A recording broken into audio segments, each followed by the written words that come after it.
Inter 4, KF Ignazja 2, buonasera, letteralment ftit sekondi qabel ma vara temmet il-logħba, nifakukom qegħdin f'xandira diretta daqstant kull min irid jikkummenta huwa liberu illi jagħmel dan.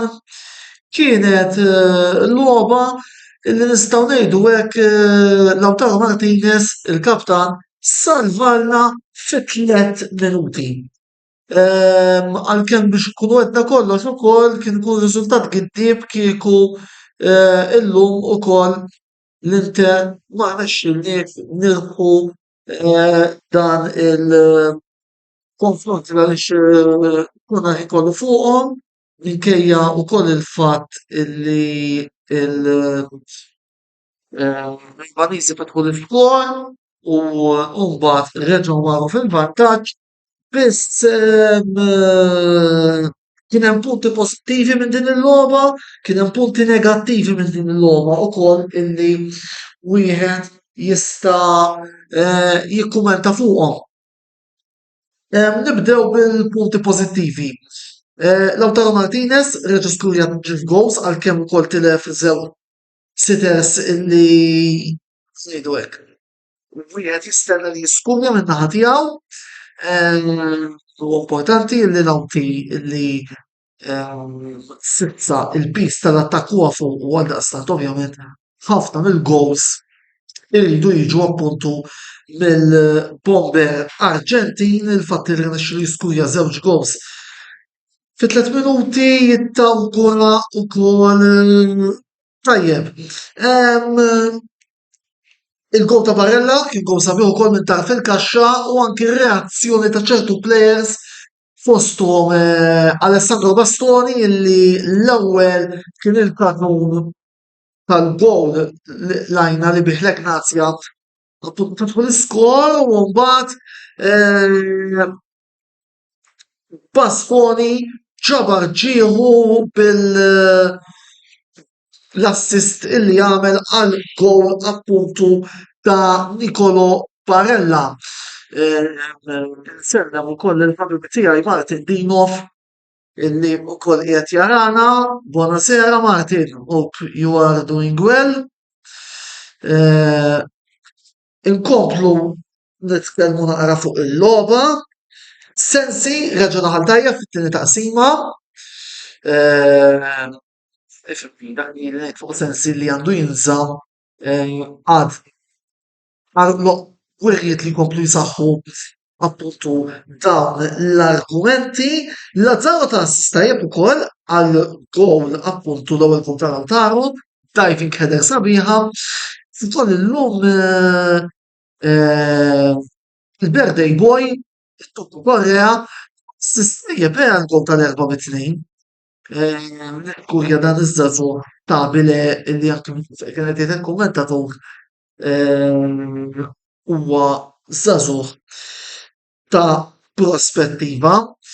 Il-fatt li qed nikkreaw ħafna ċansijiet ukoll huwa punt pożittiv għalkemm ifhimni stenna nikkonkludu naqra iżjed. Tajjeb ngħidu wkoll li l-uffiċjal tal-logħba Ajroldi ta' żewġ penalties li naħseb kienu ġenerużi, l-ewwel ta' penalti l-Albaniżi u mbagħad fuq presunt hands illi ma nafx kemm kien hands fil-fema tiegħi. U mbagħad ftit wara ta' penalti li minnu Lautaro skurja wkoll iżda Lautaro naħseb fittxu naqra l-fawl.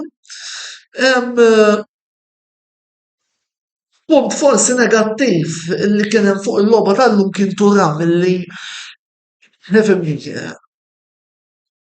stennejt naqra iżjed illum il-Franċiż, ovvjament ċertu ambjentament sakemm jidra l-logħba wkoll irridu ntuħ iċ-ċans imma ifhimni wieħed jistenna li anki Thuram jibda jitfa' ġewwa.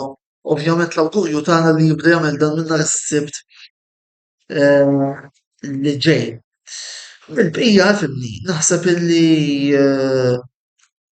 kienet wirja sodisfaċenti min-naħa tal-Inter m'għandniex ingergru. Issa l-attenzjoni tmur għal nhar is-Sibt u għad-debut ta' Nerazzurri fil-kampjonat Se nibdew kontra l-Monza, tim li s-sena l-oħra ħadilna rebħa f'San Siro addirittura u fil-Briantea, logħba li missa tkun faċli u importanti li nibdew b'rebħa. L-impenji tagħna fil-kampjonat qed naraw ukoll dak il-kumment ta' Petri Kattart, id-difensur li hemm bżonn u l-attakkant flok Lukaku daħlu kif labu. Patrick, jiena lissa ma ħanitkellem xejn. Ħanwieġbek, ħankun diplomatiku. Biss, biss, fit-tmiem is-suq ta' trasferimenti għandi balla fuq l-istonku li nitfiq naqla. Imma se nħalli s-suq ta' trasferimenti għaddi, sewa, se nħalli il-logħba ta' 3 ta' Settembru tgħaddi, mbagħad fl-international break għandi xi ngħid jiena. Naf li hu punt illi anke fuq forums tal-Inter stess qed niġi kkritikat ħafna fuqu u inti Patrick taf x'jien ngħid, imma issa ma ħanitkellem xejn.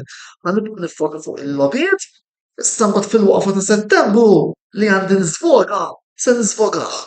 Imma issa nixtieq illi nibqa' strettament fuq il-ground. Li jiġri barra nitkellmu sew fil-waqfa ta' Settembru. Għax għandi ħafna xi ngħid. Imma issa ħanibqa' kwiet. Min isegwini u jikkummenta miegħi fil-forums tal-Inter jaf x'jien ngħid. Imma issa ħanqafgħu. U b'dan il-ħsieb nirringrazzjakom tal-li segwejtuna, jiena naħseb illi għalissa m'għandix inżid xejn ħlief illi dan il-video minn uftu ieħor se jkun fuq il-YouTube channel tagħna. Inħeġġeġkom biex tibqgħu subscribe u ħalli ma titilfu xejn il-videos kollha li se nibdew noħorġu. Għada ser ikollna ġiex videos.